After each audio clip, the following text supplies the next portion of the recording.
Allez à la quatrième rangée, elle est bien vers le fond en fait. On va même rester vers le fond et on reste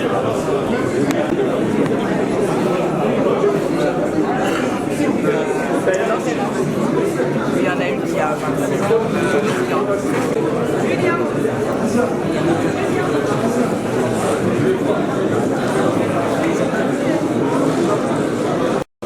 Balandi un micro du pasteur Bobozo dans le Paris, tout le tour de Paris, et bien plein d'arbres de bandits, plein sous bateau de Nalabamo pour y tomber au Sarnaté, n'a mêlé d'Afanaga déjà donc, mais n'a côté quand même, nous avons ma tata, la sous-boulot de la conférence, plein d'endroits au Sarnaté. Merci. Vous demandez de bien vouloir réserver le meilleur des accueils à la personne pour laquelle vous êtes tous déplacés. Il est ici, il est juste derrière la porte.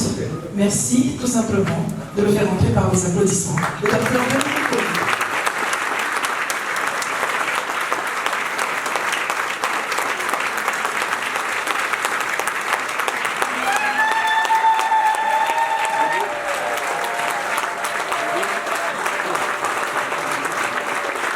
Docteur Denis Mukwege, voilà donc le moment est venu de parler à la diaspora ici réunis, les pasteurs, les femmes, les entrepreneurs, les artistes, les jeunes Congolais, les patriotes, et puis au travers des médias, et j'allais même dire du multimédia, puisque à l'instant même où vous êtes en train de devoir prendre la parole, que le reste du monde, déjà par la magie de cet outil-là, vous écoute, vous regarde.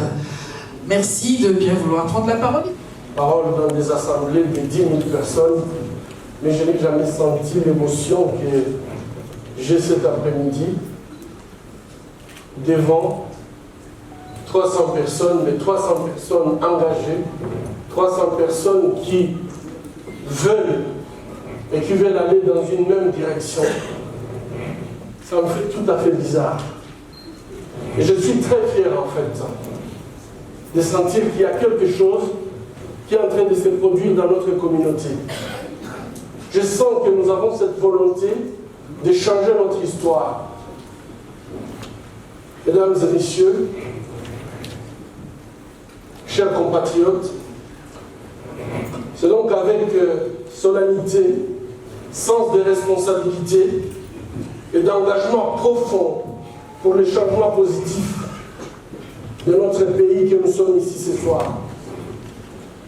Je mesure l'importance de votre appel et j'apprécie votre démarche intellectuelle de forger un nouveau leadership congolais fondé sur la démocratie participative partant de la base vers les sommets et de ces faits en fait contrastant ainsi avec le leadership traditionnel, la démocratie transcendantale imposée au sommet à la base. C'est ce que nous avons toujours vécu, où des gens viennent nous dire « je vais vous diriger ». Votre présence ici aujourd'hui va tout simplement changer la donne et dire que le peuple, la base, peut se doter de ses leaders. Il va de soi que ce nouveau concept de leadership renforce le sens de redevabilité que malheureusement nos dirigeants aujourd'hui ont complètement perdu. Nous votons des députés, ils reviennent nous voir seulement pour renouveler leur mandat. Et même si nous essayons de les joindre, ils deviennent tellement importants qu'ils n'ont plus rien à faire à la base qui les avait élus. Et vous savez pourquoi? Tout simplement puisque pendant les élections, celui qui paye plus, c'est celui qui est voté. Et une fois qu'il a payé, et que nous, on donne le mandat, le marché est conclu, le marché est fait, il n'y a plus de redevabilité. Je pense que là, nous voulons nous engager tout à fait dans un autre système qui voudrait que nos responsables à tous les niveaux puissent savoir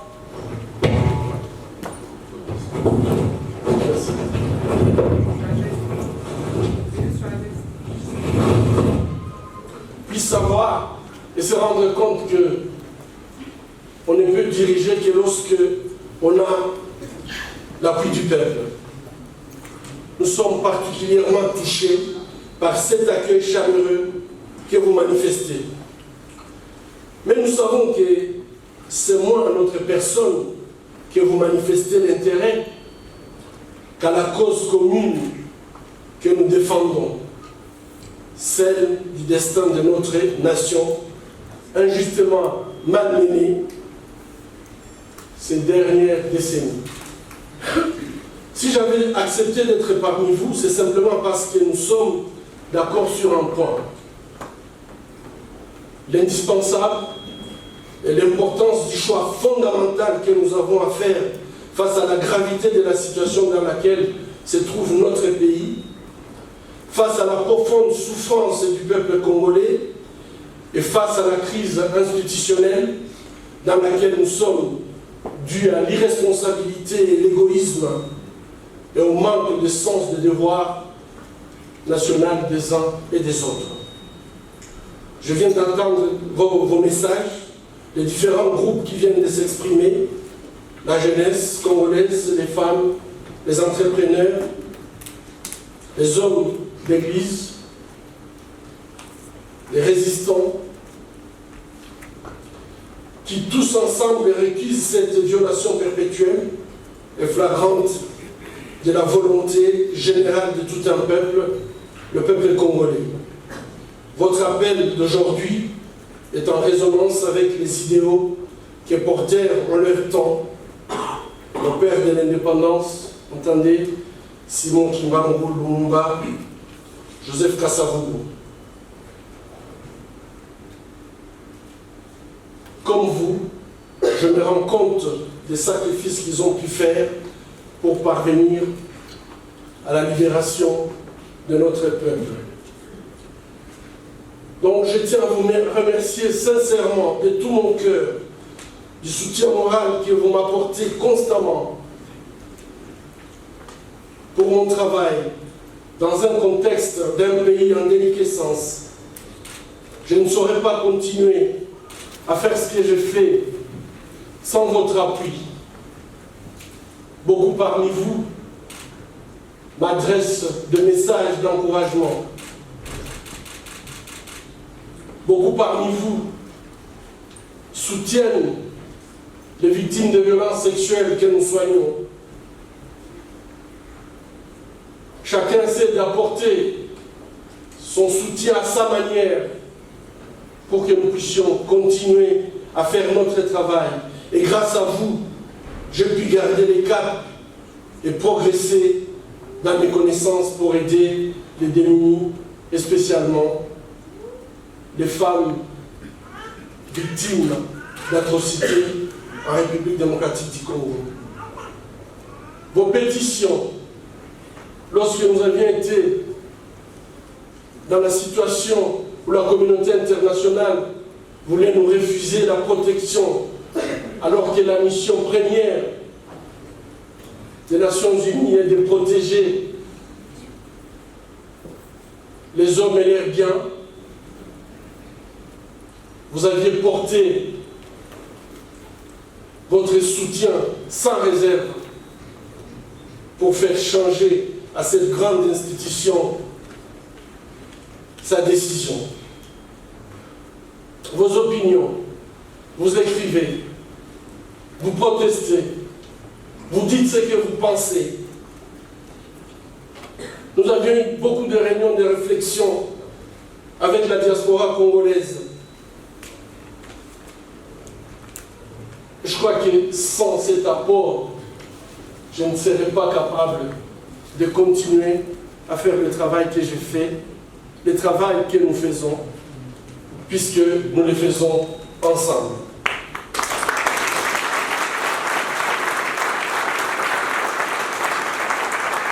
Chers compatriotes, je suis témoin de vos préoccupations pour les familles restées au pays. Dans les hôpitaux aujourd'hui, nous n'avons pas d'assurance. Une population qui vit avec moins de 2 $ par jour, elle est incapable de prendre ses soins en charge. Mais quelle n'est pas ma surprise de voir comment vous vous dépouillez, vous donnez le mieux de vous-même. À chaque fois quand nous avons vos parents hospitalisés, ils nous disent « Soignez-moi seulement puisque mon fils va peut-être vous appeler, peut-être mon fils va envoyer de l'argent pour payer les soins médicaux. » Je vous honore. Vous êtes formidables. Vous ne pouvez pas vous rendre compte du grand travail que vous faites pour continuer à faire vivre ces pays gravement malades. Combien d'enfants ne pourront jamais aller à l'école, mais grâce à vous.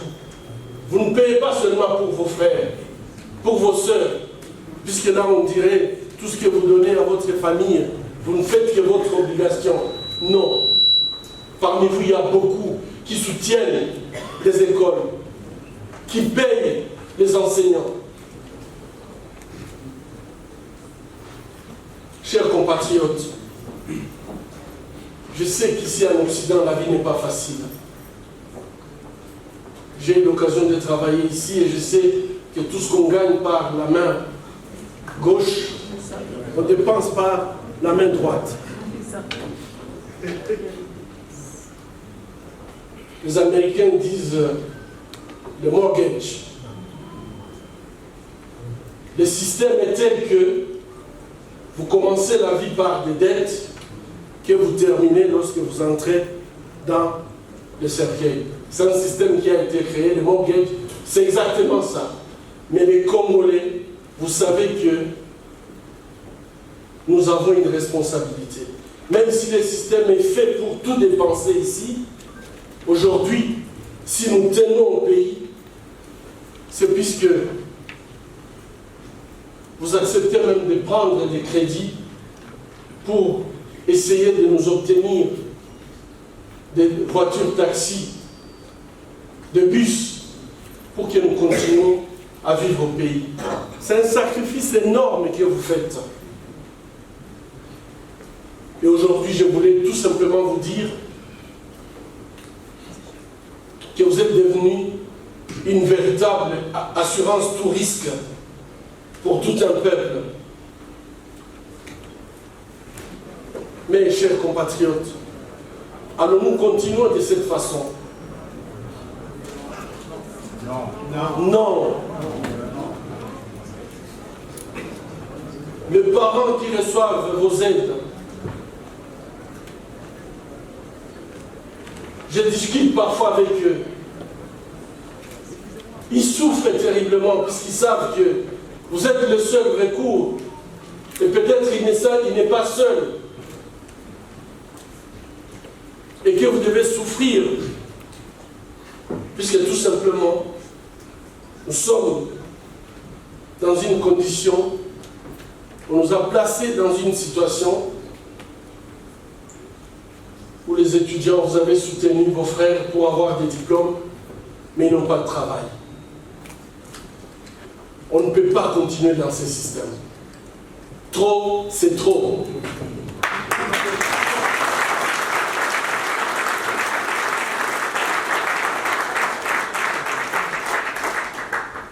Cette solidarité est une bonne solidarité.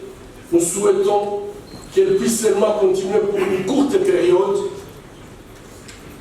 Et en fait, qu'on puisse créer une solidarité, un modèle durable où nos parents au pays, nos frères, nos sœurs peuvent vivre de leur travail, créer un nouveau climat socio-économique où le travail en oublie, où les gens peuvent reprendre leur dignité puisqu'ils produisent.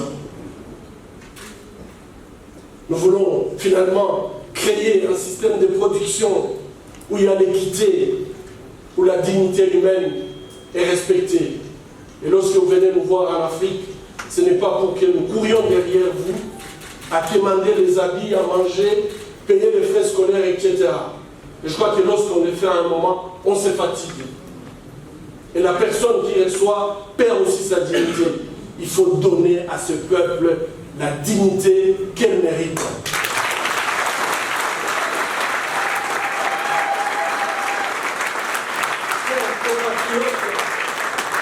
De la diaspora, je crois que nous devons avoir une certaine pédagogie.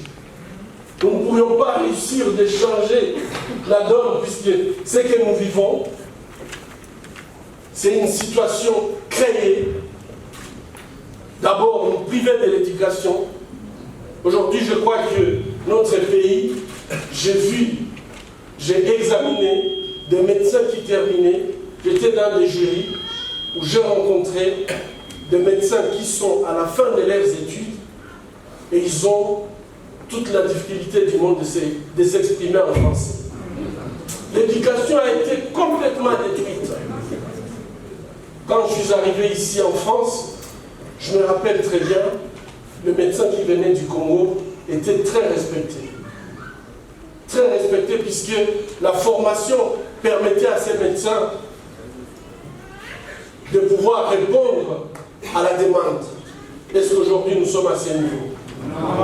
On a détruit notre système éducatif. La deuxième chose qu'on a pu utiliser, c'est en fait paupériser la population. Et lorsque la population est paupérisée, qu'est-ce qui arrive? À chaque fois quand elle reçoit de son oppresseur, on se met à genoux et on applaudit. Alors c'est tout simplement. En fait, on ne connaît pas ses droits. Avec la paupérisation, aujourd'hui nous vivons dans la corruption, que moi j'appelle un cancer dans une société. Et les jeunes à Kinshasa m'ont posé la question, quel est le conseil que vous pouvez nous donner? Je leur avais dit, il y a un seul conseil, apprenez à dire non. Si vous arrivez à savoir dire non, dans un premier temps, peut-être que vous allez être exclu. Mais savoir dire non, ça veut dire que vous avez votre personnalité, vous avez votre dignité, vous avez la conviction, vous avez la vision, vous savez là où vous allez, on ne peut pas vous détourner comme on veut. Et si nous créons une jeunesse, nous inculquons ça à notre jeunesse, ça sera le début du changement. Et donc je disais que nous devons absolument avoir une pédagogie par rapport à ce que nous allons faire. Qu'est-ce que les autres diasporas ont fait pour changer leur histoire? Je disais sur la Corée du Sud, j'avais visité ce pays qui m'a beaucoup impressionné. Le niveau d'intégrité morale, je crois que vous avez suivi la présidente qui a été relevée de ses fonctions, tout simplement, puisqu'en fait, elle a entretenu une amitié avec quelqu'un qui était corrompu. Un niveau d'intégrité morale très très élevé. Et je crois que ce que j'ai appris, la Corée en 1960, ils ont essayé l'expérience où la diaspora et les gouvernements ont essayé de venir ensemble et ils ont voulu transformer leur économie en industrialisant leur économie et ils ont utilisé un slogan que nous aussi nous pouvons aujourd'hui adopter. Nous pouvons bien vivre, nous aussi. Et avec ce slogan, les Coréens, qui à cette époque-là, avaient une balance déficitaire dans les années 61, ils ont essayé par appeler leur diaspora qui était au Japon, travailler avec leur diaspora qui était au Japon, et aujourd'hui, de la balance déficitaire, la Corée du Sud a une balance excédentaire de plus de 40 milliards de dollars. Je pense que cette diaspora il avait fait une connexion avec le pouvoir en place. Ils ont réfléchi ensemble, puisque tout simplement, lorsqu'on est dans la diaspora, on a une autre façon de voir. Lorsque vous êtes en difficulté, vous restez à tourner à rond, je ne sais pas quoi faire, mon Dieu, je ne peux pas m'en sortir, je ne peux pas m'en sortir. Vous avez besoin de quelqu'un de l'extérieur pour vous dire la direction, il faut prendre la gauche. Et nous, au Congo, nous avons besoin de vous. Nous sommes en train de tourner à rond. Vous pouvez nous aider à trouver la bonne direction. En Inde, j'étais dans un hôpital où il y avait plus de 3500 médecins, inimaginable. Et je vis, ils étaient en train d'opérer. Si vous voulez apprendre à faire une intervention, en Inde, vous pouvez faire la cataracte, vous pouvez faire 150, donc on met 10 000 comme ça, il y a, le médecin passe d'un, il y a un autre. 150 opérations de 4 h du matin à 21 h. J'étais intéressé, j'ai essayé de comprendre qu'est-ce qui s'est passé dans ces pays. En fait, je me suis rendu compte que les professeurs qui opéraient, avec qui on opérait, ils étaient presque tous des professeurs aussi aux États-Unis, en Angleterre, et même ils faisaient venir de malades des États-Unis qui ne pouvaient pas payer le coût aux États-Unis, venaient se faire opérer en Inde. Mais au même moment qu'ils sont en train de faire développer la médecine aux États-Unis et en Angleterre, mais ils donnent 3 mois à leur pays. Et je crois qu'ici, c'est un exemple. Mais qu'est-ce qui s'est passé en Inde? En Inde aussi, les pays ont mis quand même à la disposition de la diaspora un fonds important. Et à chaque fois quand un citoyen vivant à l'extérieur avait un projet intéressant et qui voulait financer ces projets, il pouvait s'adresser à ces fonds. Et là, vous comprenez très bien cette symbiose entre la diaspora et le gouvernement qui arrive aujourd'hui. C'est que l'Inde est en train d'impressionner, pas seulement sur le plan médical, mais également sur le plan technologique. C'est puisque la diaspora et le pouvoir en place se sont mis ensemble pour essayer de regarder dans la même direction. En Chine, ils ont procédé plutôt par l'importation de la technologie. Et par cette importation de la technologie, nous savons ce que la Chine est devenue. À Kinshasa, j'avais dit à mes collègues, quand je suis arrivé ici dans les années 80, j'arrive à l'immigration, je présente mon passeport congolais. Le monsieur qui était là, il a regardé, Zahir, il a dit, comment ça va Mobutu Sese Seko Kuwendu? J'ai dit, il va très bien. Il a mis les seaux, je suis passé sans problème. Dans les années 2000, je venais à Paris avec un malade. J'arrive à l'immigration. À cette époque-là, je peux vous dire, les Chinois n'entraient pas ici comme ils étaient. Les plus anciens le savent. Les Chinois, ils étaient dans les caves, ici à Paris. Et on ne les laissait pas entrer. Donc moi, je pouvais passer, puisque j'étais comme Zaïrois, Mobutu Sese Seko. Et tous les Chinois, on les disait, allez d'abord à côté, on va vérifier pour savoir qu'est-ce que vous venez faire.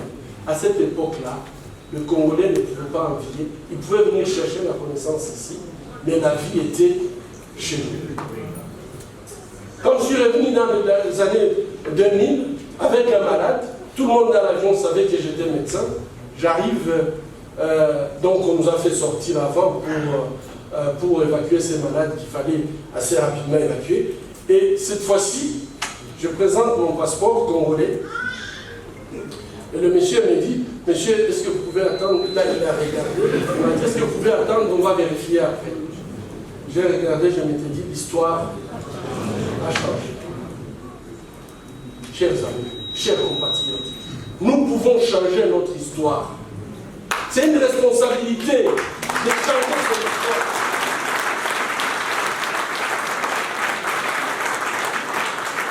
Et pour ce faire, nous avons besoin d'arrêter de vivre le pessimisme. Nous devons arrêter de vivre le Congo-pessimisme et penser qu'il n'y a plus rien à faire. Le défaitisme. Et je voulais vous dire ici qu'on ne peut pas construire le futur si on ne regarde pas le passé. Aujourd'hui, nos enfants ont l'impression que les Congolais, c'est celui qui combat. Et même quand on gagne maintenant un match de football, c'est tout le pays qui est en émoi, puisque tout simplement, nous avions oublié que nous sommes capables de gagner. Chers amis, nous, Congolais, nous avons un problème que nous devons absolument éviter de toujours continuer à dire pays riche, mais pauvres. Ça, il faut absolument que nous puissions nous dire, ça peut changer. Nous avons la capacité de changer notre histoire.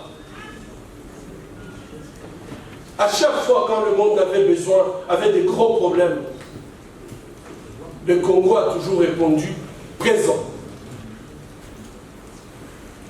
Vous savez, le patriote qui était ici, il nous a dit que le monde, la première, en fait, le premier génocide, même si je peux le dire ainsi, c'était passé avec les caoutchoucs. Le monde avait besoin de véhicules rapides.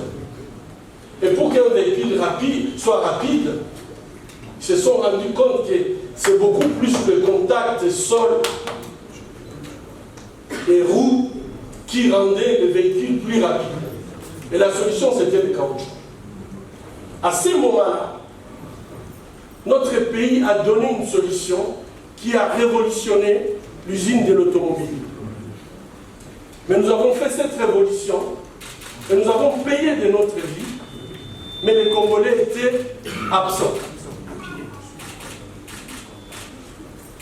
Chers compatriotes, alors que la guerre mondiale, on est à un niveau où même les Américains sont dépassés, la technologie japonaise met l'armée américaine en difficulté.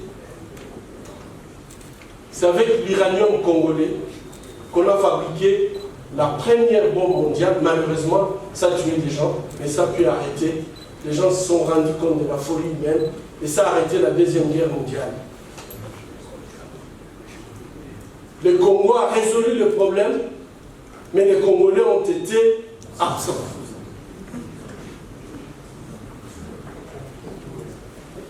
Aujourd'hui, depuis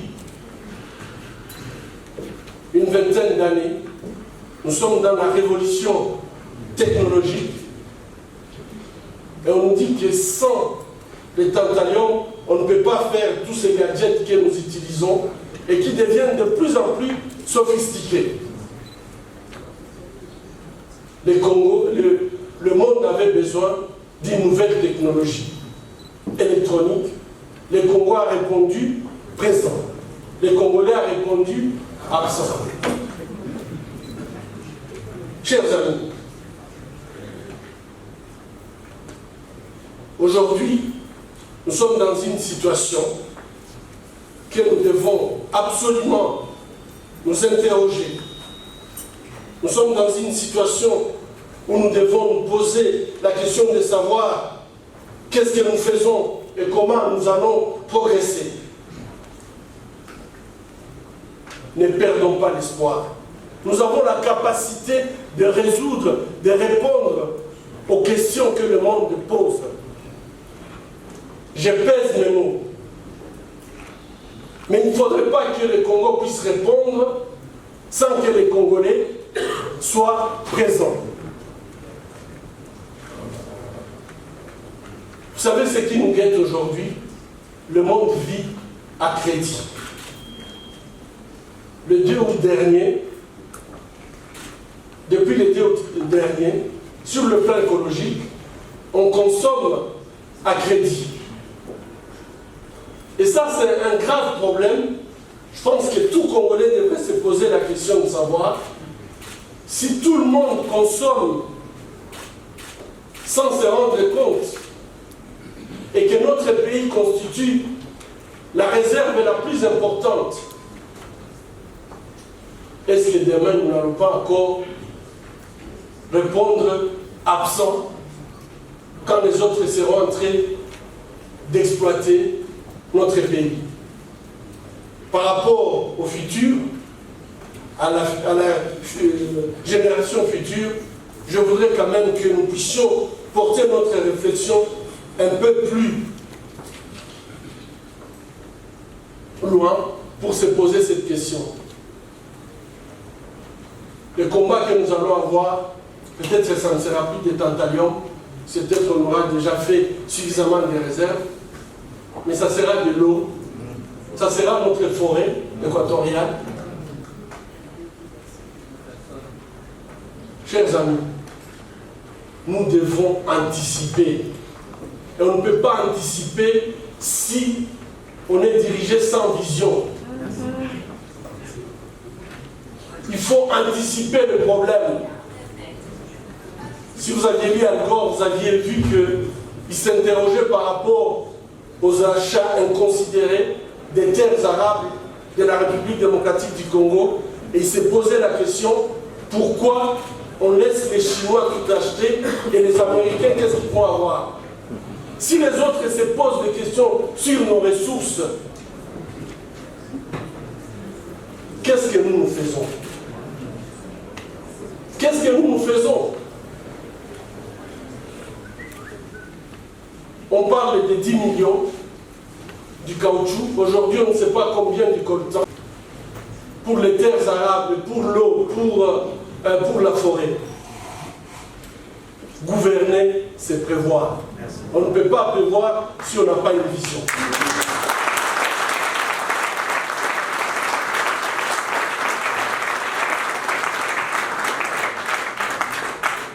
Chers compatriotes, ce n'est pas que nous avons seulement des ressources matérielles, mais nous avons également des ressources humaines. Et quant aux ressources naturelles, un de nos compatriotes qui est professeur de génie mécanique à Washington, peut-être que vous connaissez le docteur Tongele Tongele, il était formé, il a dit le Congo peut produire tout ce que nous connaissons ici-bas. Les avions, la voiture, les produits électroménagers, les ordinateurs et j'en passe, parce que toutes les matières qu'on utilise pour produire ces choses-là viennent en partie ou existent au Congo. Et ça, c'est dans son livre « Dans les chemins de la Renaissance, techno-socio-économique en RDC et en Afrique ». Nous avons des ressources naturelles incommensurables, mais également nous avons des ressources humaines. Vous ne vous rendez pas compte. On n'a même pas une base de données pour savoir où sont les Congolais qui ont les savoirs. Comment on peut se projeter dans le futur? Alors que j'étais chez moi, j'ai eu une lettre d'un compatriote qui est professeur à MIT, à Boston,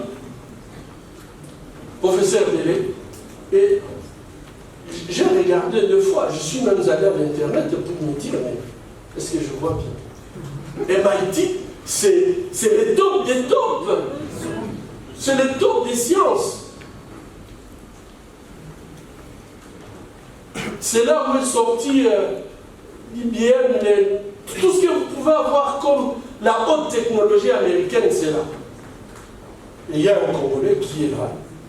Mais combien de Congolais le connaissent? Combien de Congolais le connaissent? Chers compatriotes, je sais que vous tous ici, vous avez des diplômes universitaires, vous avez des compétences, vous avez les savoir-faire, mais ces savoir-faire, malheureusement, à cause de la structure de notre pays, ces savoir-faire ne nous profitent pas. il est temps que nous ayons notre base de données, de savoir qui est où, qu'est-ce qu'il fait, qu'est-ce qu'il peut apporter. La diaspora, elle est la seule qui peut encore donner vie à notre pays. Nous qui sommes là.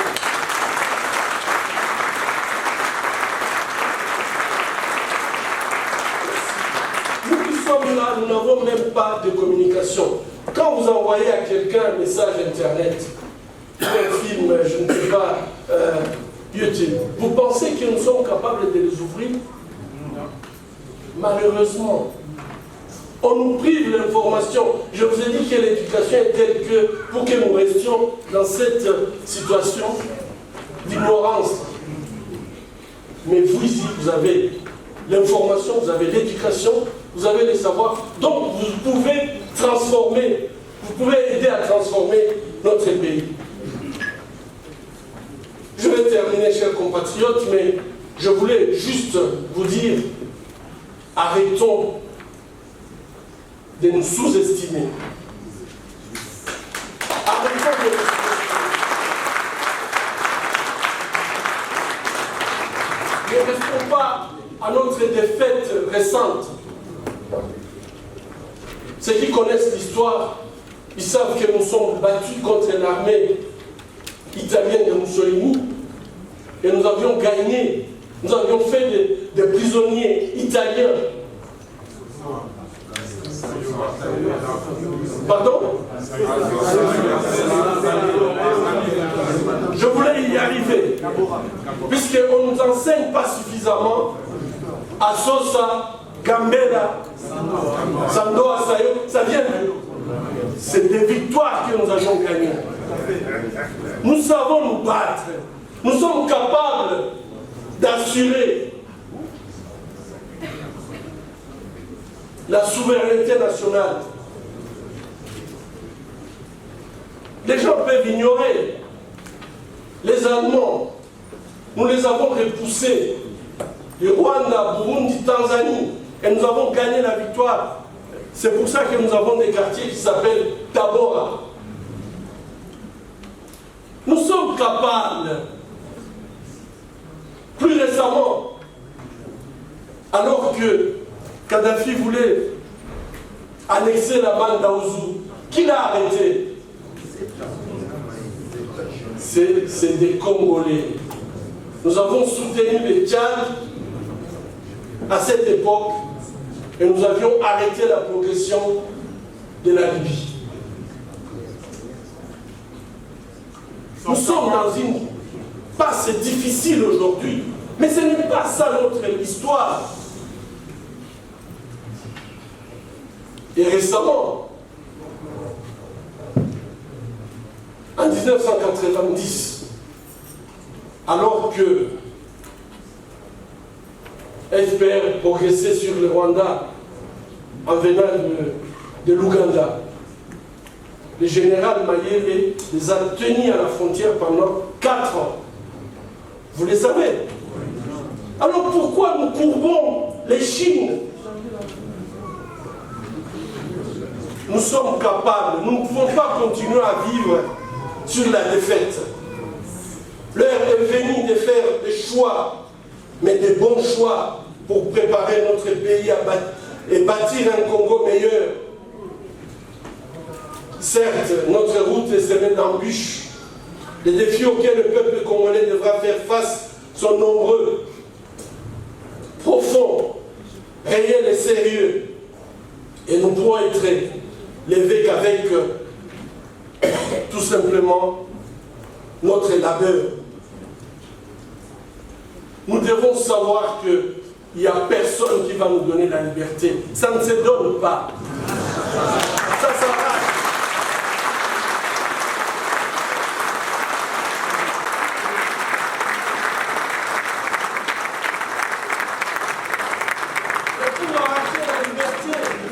Il faut avoir l'esprit de sacrifice. Nous ne pouvons pas penser que les autres vont faire et nous viendrons jouir. Ça ne se fait pas. Ingeta. Ingeta.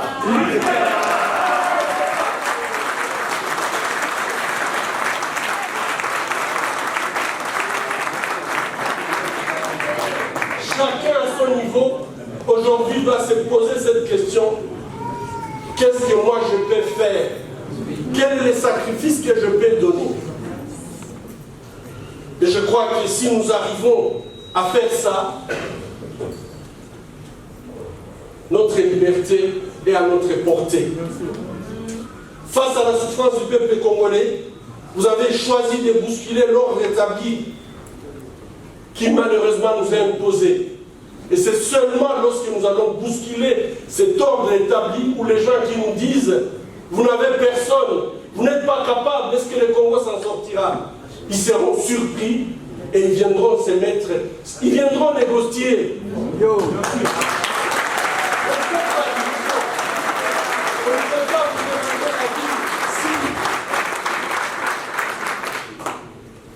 Chers compatriotes, chers diaspora, vous avez choisi de sortir le peuple de sa léthargie. Vous avez choisi de vaincre la peur pour l'espoir et l'unité nationale. Notre sœur Ngango a dit ici, je crois qu'elle a dit Nyakaboa. C'est ça. Nous devons écraser la peur. Nous avons l'impression que, en fait, les autres vont mourir et nous viendrons hériter. Ça ne viendra pas. C'est sursaut patriotique qui me conduit à être devant vous aujourd'hui, afin que tous ensemble, nous réaffirmons notre volonté de choisir une autre voie pour bâtir ce Congo plus beau qu'avant et plus fort tel que nos pères de l'indépendance ont recommandé de faire. Pour les générations à venir, pour nos enfants, nous avons l'obligation de respecter cet héritage. On sera malheureux si demain nos enfants deviennent des apatrides. C'est un projet, mais c'est nous qui devons dire non. Avec force, réaffirmer la grandeur de notre nation, de notre Congo, et retrouver en fait notre dignité et notre fierté. Chers compatriotes de la diaspora, il y a un parmi vous ici qui me disait toujours le destin du Congo, c'est d'être grand. Et j'y crois. Est-ce que vous y croyez? Oui. Alors, dès vous Congolais, vous devez transformer. Oui, je mesure la profondeur de votre soif de réinventer une nation congolaise nouvelle, une nation forte. Oui, je mesure également votre désir de donner une âme, un corps à notre nation. Mais cette âme et ce corps ne sont rien d'autre que notre unité nationale d'où nous puisons notre force et notre combativité. Qu'on ne se fasse pas d'illusion. Aujourd'hui, on a libéré tous les prisonniers. Et en fait, on clame qu'il y a des troubles partout. On est en train d'assassiner. Je vais vous dire, c'est une façon de nous mettre dans une situation où les gens vont se haïr. Vous allez penser que c'est la faute de l'autre qu'on a tué votre famille, alors que le manipulateur, il est là où il est. Il veut que nous devenions, en fait, que nous ayons une guerre tribale. Mais les Congolais, nous sommes un peuple, nous sommes une nation. Et c'est seulement